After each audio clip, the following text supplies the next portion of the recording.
नमस्कार, आप देख रहे हैं दैनिक साथी हरियाणा। मैं हूं आपके साथ आपका साथी अमित विश्वकर्मा। साथियों, भाजपा ने हरियाणा में लगातार तीसरी बार पूर्ण बहुमत की सरकार बनाकर इतिहास रच दिया है। इतिहास रचा गया तो शपथ ग्रहण का दिन भी ऐतिहासिक बन गया। प्रधानमंत्री नरेंद्र मोदी की मौजूदगी में रामायण के रचयिता महर्षि वाल्मीकि जयंती के दिन नायब सैनी ने हरियाणा के 12वें मुख्यमंत्री के रूप में शपथ लेकर नया इतिहास रचा। वहीं दूसरी ओर शायद हरियाणा की राजनीति में पहली बार ऐसा हुआ होगा, एक साथ 11 कैबिनेट मंत्री बनाए गए। वहीं 2 राज्य मंत्री के साथ सीएम सहित 14 मंत्री का कोटा भी पूरा कर लिया गया। यानी अब मंत्री के तौर पर कोई भी विधायक उम्मीद मंत्री बनने की नहीं कर सकता। पहले आपको दिखाते हैं हरियाणा के नायक बने नायब सैनी ने अपनी शपथ ग्रहण के दौरान क्या कहा। नायब सिंह सैनी ईश्वर की शपथ लेता हूं कि मैं विधि द्वारा स्थापित भारत के संविधान के प्रति सच्ची श्रद्धा और निष्ठा रखूंगा। मैं भारत की प्रभुता और अखंडता अक्षुण्ण रखूंगा। मैं हरियाणा राज्य के मुख्यमंत्री के रूप में अपने कर्तव्यों का श्रद्धापूर्वक और शुद्ध अंतःकरण से निर्वहन करूंगा तथा भय या पक्षपात, अनुराग या द्वेष के बिना मैं सब प्रकार के लोगों के प्रति संविधान के और विधि के अनुसार न्याय करूंगा।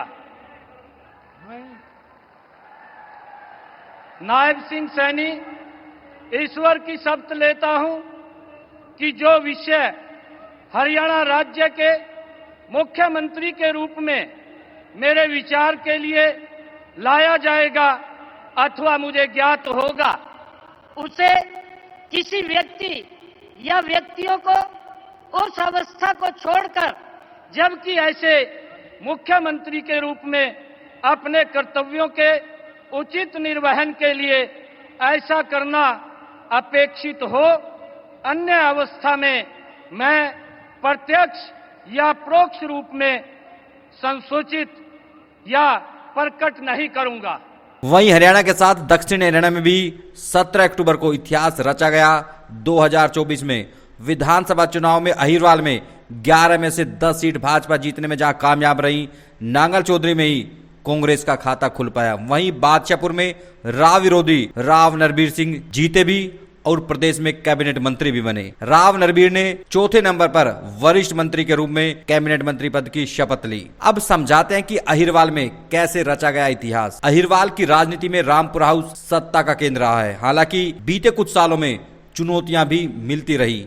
इसके चलते उम्मीद के मुताबिक ताकत कुछ कम दिखाई दी, लेकिन इस बार टिकट वितरण से लेकर मंत्रिमंडल गठन में राव की खूब चलती हुई दिखाई दी। केंद्रीय राज्य मंत्री राव इंद्रजीत सिंह की बेटी आरती राव पहली बार अटेली से चुनाव जीती भी और प्रदेश में कैबिनेट मंत्री बन गई। इस बार रेवाड़ी व महेंद्रगढ़ जिले की सत्ता रामपुर हाउस से ही चलती हुई दिखाई देगी। यानी अहिरवाल की सत्ता का केंद्र रामपुर हाउस रहने वाला है। 2014 व 2019 में देखे तो बावल से विधायक डॉक्टर बनवारी लाल प्रदेश सरकार में कैबिनेट मंत्री रहे। वहीं नारनौल में ओपी यादव राव कोटे से ही मंत्री बने थे। लेकिन इस बार सत्ता की बागडोर सीधे तौर पर आरती के हाथों में रहने वाली है, क्योंकि रेवाड़ी की तीनों विधानसभा सीट में से किसी भी विधायक को मंत्री नहीं बनाया गया है। इतना ही नहीं, आरती राव पिता राव इंद्रजीत सिंह का रिकॉर्ड तोड़ते हुए अपने दादा हरियाणा के दूसरे मुख्यमंत्री राव बीरेंद्र सिंह की राह पर चल पड़ी है।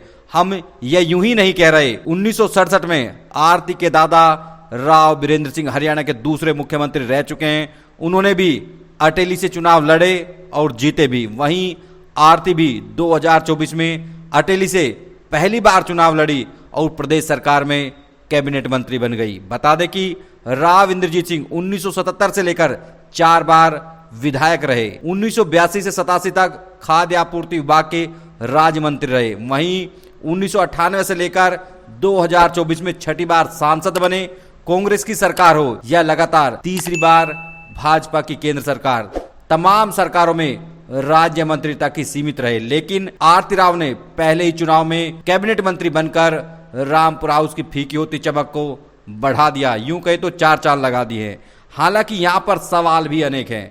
राव इंद्रजीत सिंह लोकसभा चुनाव हो या फिर विधानसभा, दक्षिण हरियाणा की कम भागीदारी मिलने के आरोप लगाते हुए दिखाई दिए और कहा कि तीनों बार दक्षिण हरियाणा ने भाजपा की सरकार बनाई है लेकिन उम्मीद के मुताबिक भागीदारी नहीं मिली। अब सवाल है कि क्या आरती को कैबिनेट मंत्री बनाने से वह भागीदारी पूरी हो गई या फिर भाजपा राव की बेटी आरती को कैबिनेट मंत्री पद देकर राव को साधने में कामयाब हो गई। कुछ भी हो, जिस तरह से आरती को कैबिनेट मंत्री बनाया गया है, राव समर्थकों में जबरदस्त उत्साह देखा जा रहा है और अब पूरी तरह से अहिरवाल में सत्ता का केंद्र रामपुर हाउस बनता हुआ दिखाई दे रहा है। अब आपको दिखाते हैं पंचकुला के दशहरा ग्राउंड में कैबिनेट मंत्री पद की शपथ लेती आरती राव ने क्या कहा।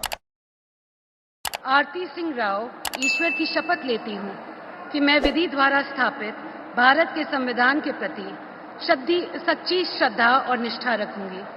मैं भारत की प्रभुता और अखंडता अक्षुण्ण रखूंगी। मैं हरियाणा राज्य के मंत्री के रूप में अपने कर्तव्यों का श्रद्धापूर्वक और शुद्ध अंतःकरण से निर्वहन करूंगी तथा भय या पक्षपात, अनुराग या द्वेष के बिना मैं सब प्रकार के लोगों के प्रति संविधान के और विधि के अनुसार न्याय करूंगी।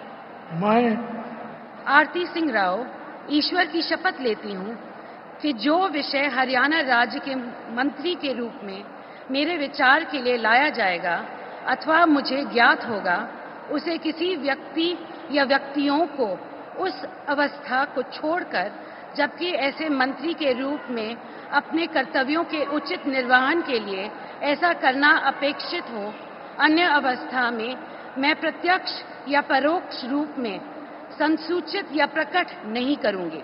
मैं नरवीर सिंह ईश्वर की शपथ लेता हूं कि मैं विधि द्वारा स्थापित भारत के संविधान के प्रति सच्ची श्रद्धा और निष्ठा रखूंगा। मैं भारत की प्रभुता और अखंडता अक्षुण्ण रखूंगा। मैं हरियाणा राज्य के मंत्री के रूप में अपने कर्तव्यों का श्रद्धापूर्वक और शुद्ध अंतःकरण से निर्वहन करूंगा तथा भय या पक्षपात, अनुराग या द्वेष के बिना मैं सब प्रकार के लोगों के प्रति संविधान के और विधि के अनुसार न्याय करूंगा। मैं नरवीर सिंह ईश्वर की शपथ लेता हूं कि जो इस विषय हरियाणा राज्य के मंत्री के रूप में मेरे विचार के लिए लाया जाएगा अथवा मुझे ज्ञात होगा, उसे किसी व्यक्ति या व्यक्तियों को उस अवस्था को छोड़कर, जबकि ऐसे मंत्री के रूप में अपने कर्तव्यों के उचित निर्वहन के लिए ऐसा करना उपेक्षित हो अथवा से मैं प्रत्यक्ष या परोक्ष रूप से संसूचित या प्रकट नहीं करूंगा।